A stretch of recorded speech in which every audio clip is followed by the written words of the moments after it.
On these blocks, you can't walk 2 steps without bumping into someone's big plan.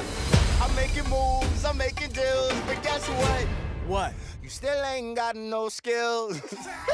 Obviously, as the originators of this kind of stage musical, what was the biggest learning curve? And I guess, Quiara, this is more a question for you. What was kind of the biggest learning curve in adapting the book that you'd written as a screenplay? What was the biggest kind of challenge you faced? One of them for me was figuring out a way, because I knew the goal was always to film on location. So there's going to be something that does have a real sense of reality to the scenes. I mean, the car dispatch where Benny sings Benny's dispatch, that's an actual dispatch. So how do you go from there, from this very grounded and kind of material reality to singing in the streets? Right? How do you make those pivots? And so that was one of the ones that I thought of early on as my biggest conceptual question. And the way I came up to solve that was I added a new framing device, which is someone telling a story. And he's clearly saying, this is my block from my point of view. And the way I saw it and the way I lived it, the streets were made of music. And so we know he's embellishing in a way that's still really truthful to his experience.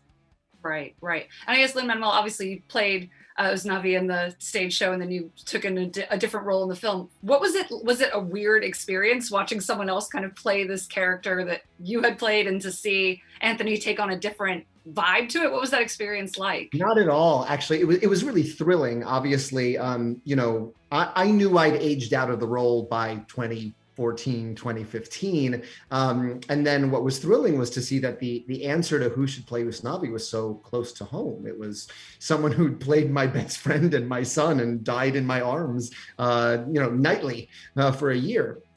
And I saw a production of In the Heights at the Kennedy Center, directed by our friend and a fellow Heights alum, Stephanie Clemens. And again, this is where luck comes into it. Anthony ended up playing Usnavi because another actor got injured. He was a last-minute fill-in because he already knew the role. And watching him play Usnavi, I had this weird double vision of, that's what we wrote Usnavi for. It was for this guy. He doesn't have to put anything on to play it. He can do all the things well. There's one number in the movie called Carnaval where I'm playing the Piragua guy, and I'm up on a fire escape while Anthony is dancing his ass off and rapping his ass off. And I just felt nothing but relief getting to watch it from my perch. Yeah, I don't have to do all that work now. Working a lot harder than I am. Yeah.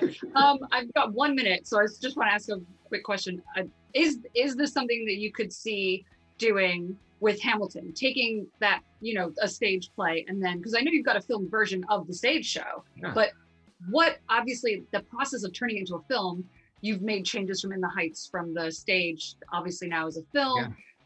Is that something that you would even want to explore, and how that would kind of change the material? It's something that honestly, In the Heights has set the bar awfully high. And we were able to sort of make this adaptation with a good deal of distance from the original thing. I have no distance on Hamilton. It is still happening to me in ways large and small. So it would take a real director with vision to do something that would set it apart from the stage production, because I thought Tommy did such a masterful job of making the stage version a cinematic experience. I guess that's throwing down a gauntlet, but I haven't heard the pitch yet.